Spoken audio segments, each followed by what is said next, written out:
Yeah, cause everybody can say we'll be playing a game called When the Wind Knocks. Nobody requested this, I just thought, hey, this looks good.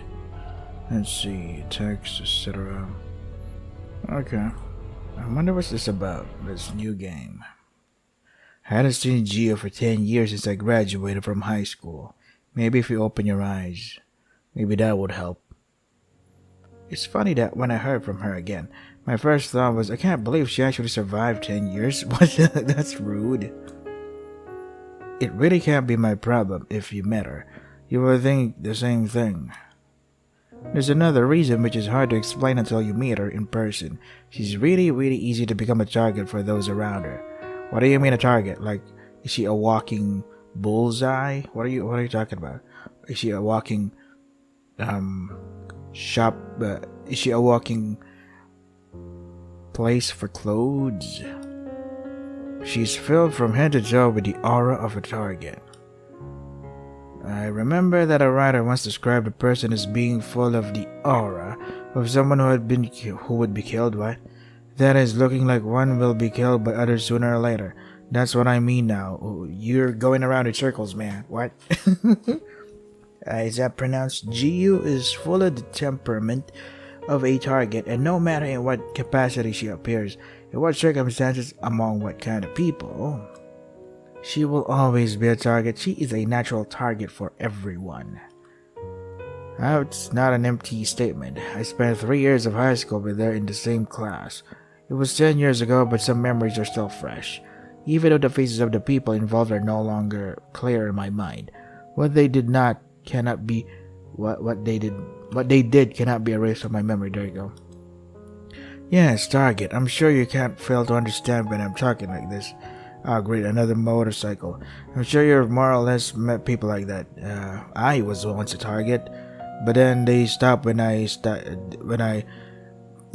went outside the classroom or did something else, or I focused on playing in a band. You gotta do something, man. You gotta do something. You can't just let those things happen to you. As soon as he appears in a group of people, people quickly notice that he is different from themselves.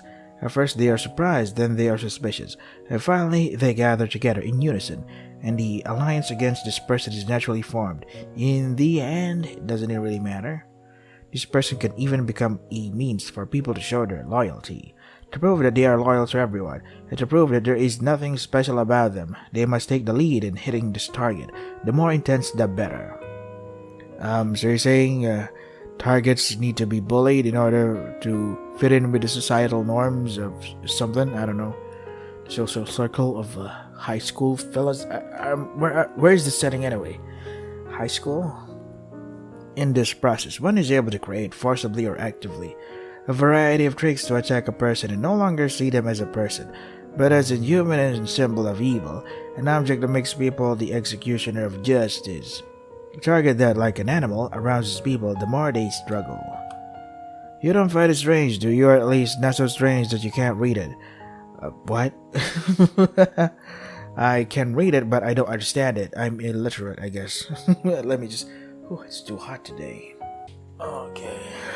Alright, let's keep moving. After not seeing each other for 10 years, the first thing she did when she contacted me was to ask me to meet her at a restaurant in the poor district. To be honest, I was going to say no. Although I didn't have any problems with her in high school, it was only because I was the easily ignored type of person. And those who love to form factions never thought of bringing me into it, so I didn't do anything to her. Otherwise, I wasn't too noble, and under pressure from a group of people, I'd have gone. Alright.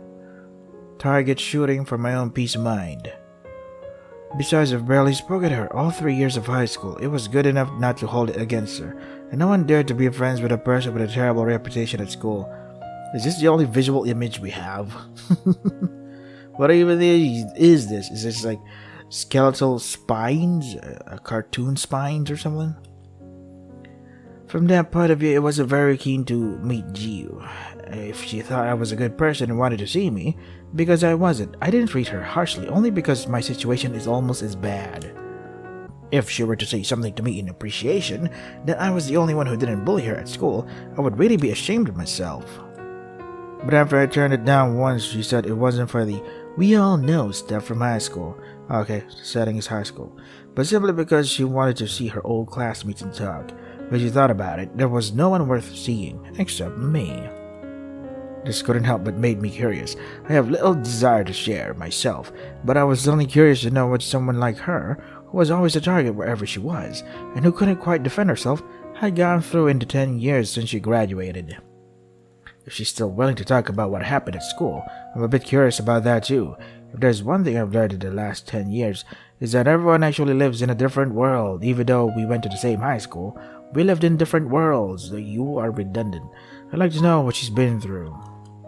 So I agreed to meet with Gio. How do I save this game? That night, I dreamt a bit about the past, including Gio in senior high school. Oh shit, come on, dude. If I press exit, it exits the fucking game. Seriously? How do I save the fucking game then? Oh boy. This sucks, man.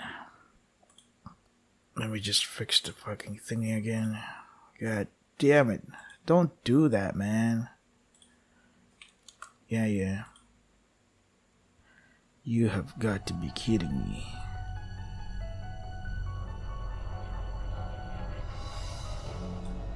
This is...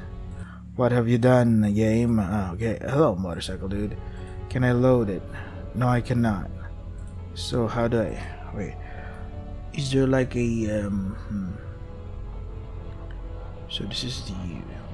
Skip.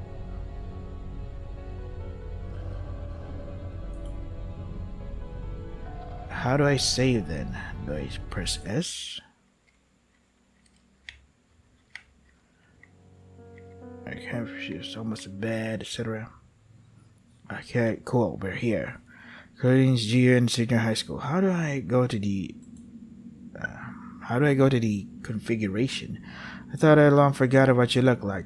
Little did I know that face was still clearly... Oh, shut up, motorcycle. Oh, fuck you. Face was still clearly preserved in the depths of my memory. The dream of her was alive and well as she was in high school. So real that I woke up from it in the middle of the night, and then spent a long time trying to wipe her face out of my mind. Anyone who thinks of her face before going to sleep will have nightmares. If you see her in your dreams, then naturally, the dream is a nightmare. You will soon understand. Is that a threat? Is that a spooky thingy? I must have looked very bad while waiting for Gio in this cafe.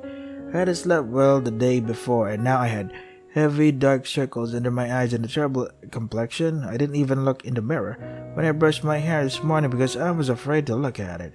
I hope Gio won't think I'm reluctant when she sees me. I thought Gio was a girl. When he sees me like this.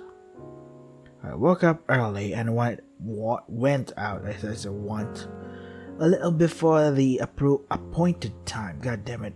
This white text and white background is not helpful at all. I ordered a cold drink to drink first. Soon after I sat down, it started to rain outside. I thought she might be late. So now he's a she now? Come on, dude. All kinds of memories from my high school. Is this what you call gender fluid in 5 seconds? High school days came flooding back into my mind, many of which I thought had forgotten, but in fact it's still dormant somewhere. How do I save in this game? Should I press S? In my head, just like Gia's face when she was a teenager, it came back to the life in my memory because of her reappearance. Nothing happens when I press S. What about A? What about Z? What about X? What about C? What about Q, W, E, R? Nothing. Oh well. Reappearance and something. Why ask her what happened? Obviously, I've seen it with my own eyes. I've seen her alone in school. I've seen the people who welcomed her into their little circles with open arms. I've seen the way they laughed at her behind her back. Didn't I do nothing at that time either? Because it didn't fall on me. Because it didn't concern me. I did nothing and I didn't think to tell her. Eventually, I also witnessed them barricading her in the classroom like a pack of hyenas surrounding a stranded, not yet fully awake and wounded animal. Oh, that's bad, man. Oh, thank God we can save. Thank you. You owe us an apology. You owe us an apology. I apologize. You think an apology is the end of it? But dude, she just gave you an apology. Forget it, that's the way she is, and she's done it all. She's useless for you to ask about her now. Gee, I hope that after this incident you can stand up for yourself and never stab people in the back again. That's the kind of person you are. You only misinterpret people's good intentions. You should really thank us. In the future, if you treat people outside school like this, they won't be so kind to teach you. Thank you all. Apologize. Apologize to us. I apologize. I apologize.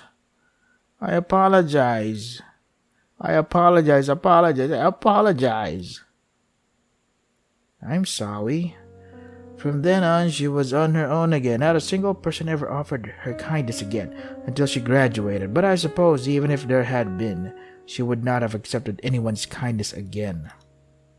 After her graduation, the school's reputation was completely ruined for a short time after that horrible thing that happened, and no one wanted to live in that dorm ever again. That was the time when I never knew where Gio went. If she hadn't suddenly come looking for me, I would have sealed that scene in the depths of my memory forever. I wasn't a party to this. I didn't join either side. I don't have to lie about this. It's just so hard to read. If I had joined the group then, I think she would have been right to come to me and ask for clarification. But at the time, I was so scared of that scene that I ran away quietly. And now here I am, sitting in a cafe, sipping a drink like an old friend reunited, waiting for her to come to the appointment, as if there was some special connection. Just because we had attended this fucking motorcycle. This is why I hate fucking motorcycles. They always ruin the fucking recording. Just because we had attended the same classroom 10 years ago.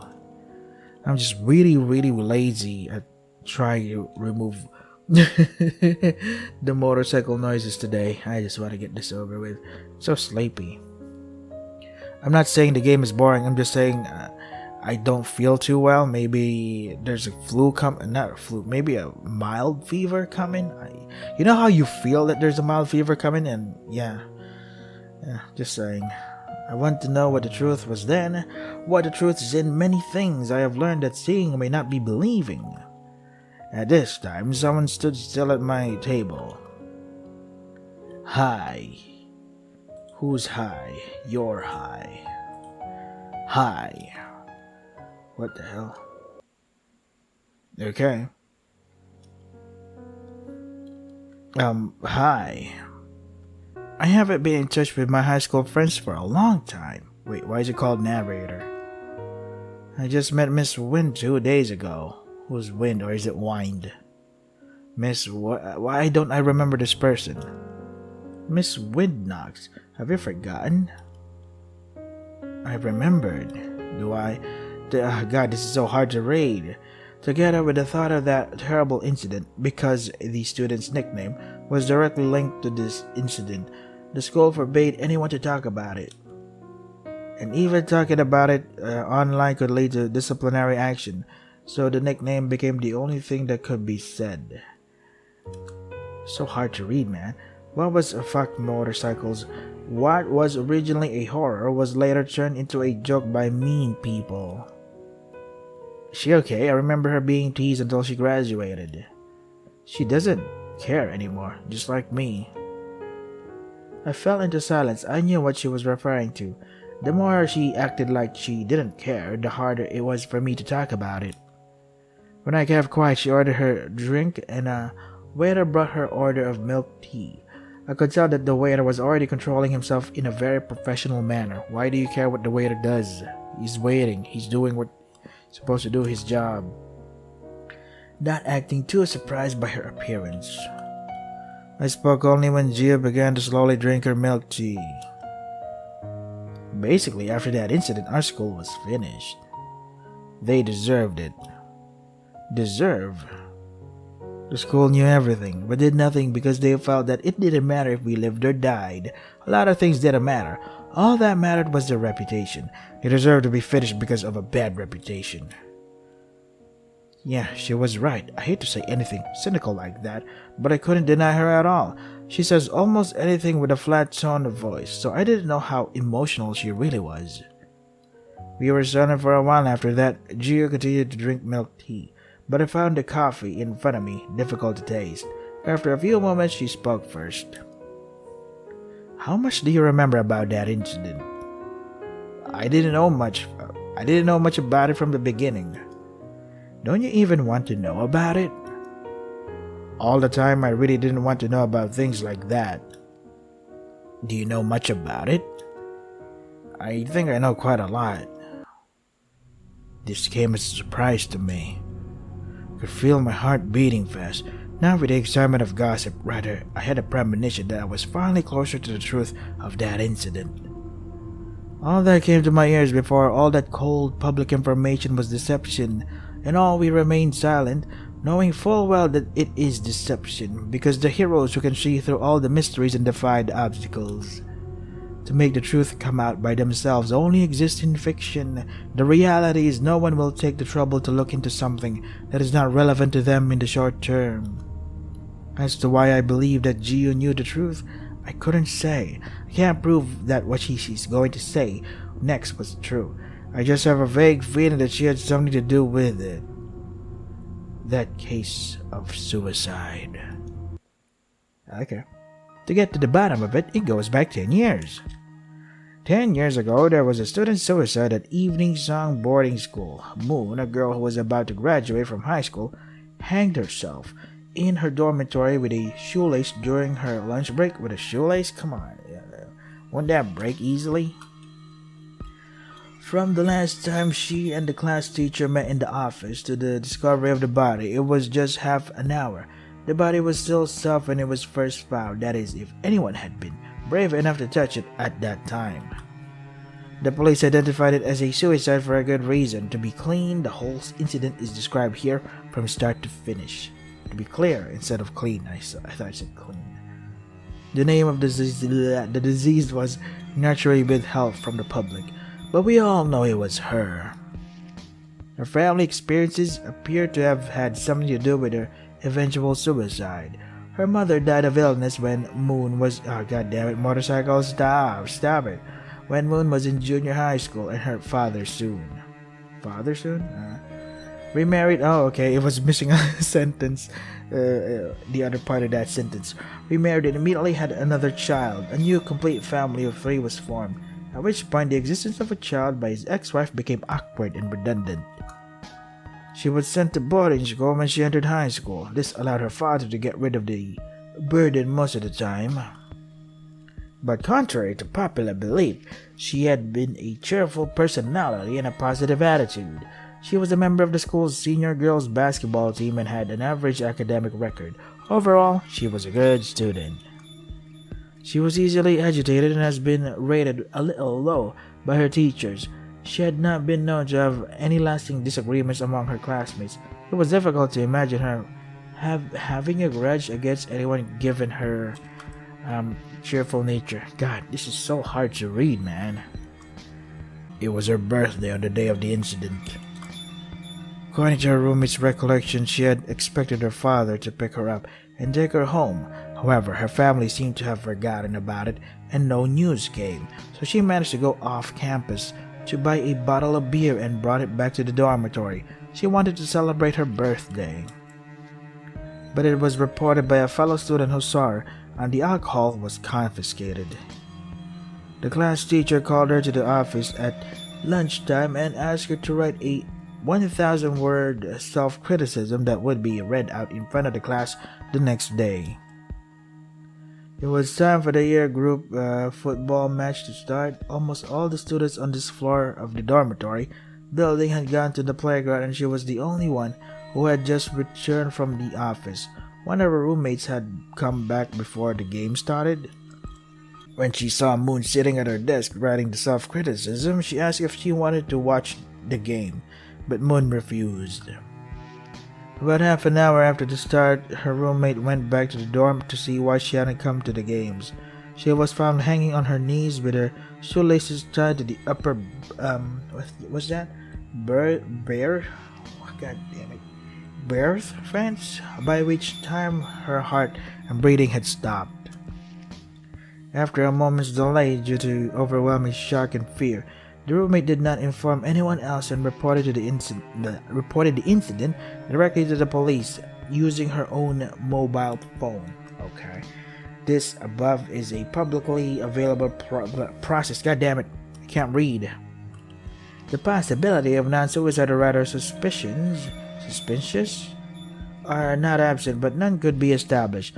No one around her had a motive to kill. As for the classmates' relationship, as I said, reluctancy, the finding, as mentioned earlier, were that there was no grudges. In particular, there had been no recent conflicts. The point is that there was no evidence of murder. The deceased hung herself with the laces of her own sneakers. The fingerprints taken from the dormitory were all from herself, her roommate, and close classmates. Then there was one last question. In the half hour after the classroom teachers talked, had anyone been to the deceased dormitory? There was a bit of trouble with this part. It turned out that in order to save money, the boarding school had only installed cameras at the main entrance to monitor the entry of outsiders, which didn't seem to be a big problem, but there was no way of knowing where the students inside the dormitory building went. A girl from the dormitory next door had come forward with a tip that at noon on the day of the incident, she had gone back to the dormitory once to get a drink and heard 2 knocks on the window. When she was asked to describe the sound, she replied that it was probably the wind knocking on the door. Hey, that's the title of the game. When the wind knocks. Haha. She was then severely scolded by her class teacher. Her classmates nicknamed her Wind Knocks, and she continued to be called that until she graduated. So no one dared to speak nonsense about this case anymore. Okay. This was where the case stops. Biting the bullet might lead to something new, or more likely not. Because my eyes are hurting so much. Because everything pointed to this being a suicide. The family of the deceased reacted indifferently. They have accepted it as a suicide and didn't want to dwell on it at all. With that in mind, the school wanted it to end at suicide because, well, firstly, it was clearly a suicide, wasn't it? Secondly, in the event that the findings were indeed murder, the boarding school's reputation would be completely destroyed and it could be closed. Alright. In summary, the final conclusion of the case was that after the deceased was called in for a talk by the class teacher, believing that she had been treated unfairly at home and at school, the deceased hanged herself on impulse. Yeah, sure. Now, as the end of the case, the class teacher and the student who reported it felt more or less remorseful, believing that they caused the suicide. When the news broke out, it sparked another not-so-subtle discussion of the poor mental capacity of children today, then nothing more. The case of the suicide at Evening Song Boarding School is now closed.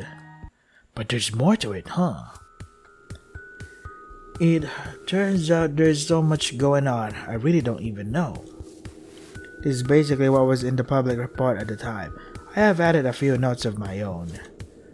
I was so scared of this sort of thing at that time that I didn't even look at it. What do you think of this report? Quite detailed. No other ideas?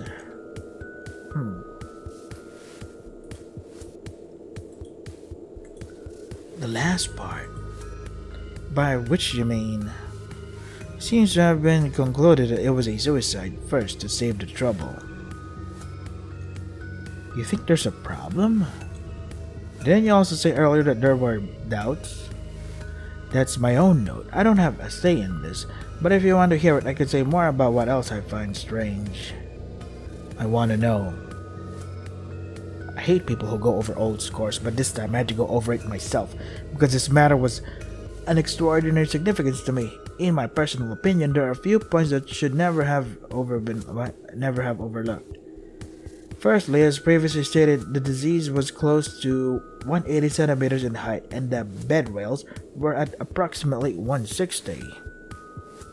Is it true that you can hang yourself while kneeling? Yeah, you can even lying down. Wouldn't that leave no room for doubt? The premise is that she's really on her knees. That pose of hers is more like, this is better said last. Really now. Wait, it's like you've been shown the scene. I would love to see that side, but unfortunately I won't be allowed to. So how do you know? I have my ways. Secondly, the laces used for the hanging came from the laces of the deceased's own sneakers. There's nothing wrong with this part, but that was not one of the sneakers she was wearing at the time. It was the laces of another pair of shoes in the shoe cupboard. One might guess that the deceased probably picked one of or more suitable length and thickness at the time. Okay. But that doesn't explain it. Opening the shoe cupboard would have revealed that her sneakers were all of the same brand and the laces in the cupboard and on her feet were identical. Okay. Why doesn't a person who is about to hang herself just remove a shoelace from her foot and use it? Why would she go to the shoe cupboard and find another shoe, an identical lace? There could be a number of sentimental reasons, such as her wish to die without a single lace. But I believe the oddity should be questioned. My own opinion is that for some reason the pair she was wearing didn't work and it had to be found elsewhere. But she shouldn't have had this problem herself, meaning that no one else but herself could remove the laces from her feet. Anyone else would have to find another pair of shoes in her shoe cupboard. What did you say? What? No one else could remove the laces from her feet except herself. That's it. And so there is another that exists. Thirdly, the body was found with the deceased writing desk on which there was a self-criticism that had been written at the beginning and the tap pen. If she had already decided to write this thing, why would she still kill herself because she was aggravated? Some people say that halfway through the writing she decided to kill herself because she suddenly got so upset. Well, I think anyone who commits suicide has given it a lot of thought, whether or not the person was thinking normally at the time. It is very wrong to think that a child would take her own life without thinking. I agree with you. Indeed. Let me just save just in case. Fourthly, the failure of the CCTV resulted in no evidence to prove that no suspicious person entered the deceased dormitory during the most critical time period before and after the incident. The only evidence available was the testimony of Moon's roommates. The roommate said that until they all left, no one else came into the dormitory. The roommate who came back for her midway did not see anyone else. Either, as I said earlier. It is noteworthy that when the deceased went to the office to talk to the class teacher, the roommates all went to the playground early to wait for the match to start. In other words, when they left, Moon was the only one in the dormitory. She went to the office only then. What does it mean? It means there is no proof that during this time someone else had been in the dormitory all the time. Okay. Fifthly, although the description of the wind knocking at the door sounds ridiculous, what she's trying to describe was after all the truth. The wind doesn't knock, but a person does. Huh. I can't believe it. Yeah, believe it or not, none of this really works anymore. The matter is behind us, and the office official public announcement is the end of it. Haven't you thought about bringing these things to light? Why would I? I'm glad that Moon died. What? You haven't forgotten everything, have you? Even if you forget all about it, it's only natural. I know that I wouldn't care if such a thing didn't happen to me. Before that, I was just an ordinary person, a little more silent and timid than normal. I was afraid of both strangers and acquaintances, of night and day. Most importantly, I had been severely depressed since junior high school. After a failed suicide attempt, I took medication for a short time, but I was quickly weaned off it because of my family's disbelief and obstruction, and because my constitution reacted too strongly to the medicine. Entering the abominable school was the worst step in my life, worse than killing someone. I hardly spoke to anyone except when I had to. What I could say at home was also limited. My spiritual support during that time was an anime series called Silver Spirit. There was a character there that I really liked and wanted to be the most. Laurel. She was a supporting character in this production, not so much of a part and certainly not as popular as the protagonist. The protagonist is named Silver and is the most popular character. I'm not used to such characters, but of course that's not the point. I don't want to share my love for Laurel with anyone because odds are they will just laugh at me. I would only post relevant content online, using my own social network account that almost no one follows. No one in reality would know that it was me. A very childish opening, isn't it? Very much in keeping with the high school mentality. Even I would never have dreamt that such a small thing could have led to an ending like that. A horrible outcome, so to speak. I have to end it here, fellas, because I have to prepare for work. So this is... wow. The solving the mystery part is fucking awesome, man. But I wonder why. Is Moon one of the bullies? That's why Geo doesn't care that they're dead? Maybe. If you want to try the game for yourselves, I mean, this game is called When the Wind Knocks. If you want to try the game for yourselves, the links are in the description. That is all for today. Stay safe and take care of yourselves.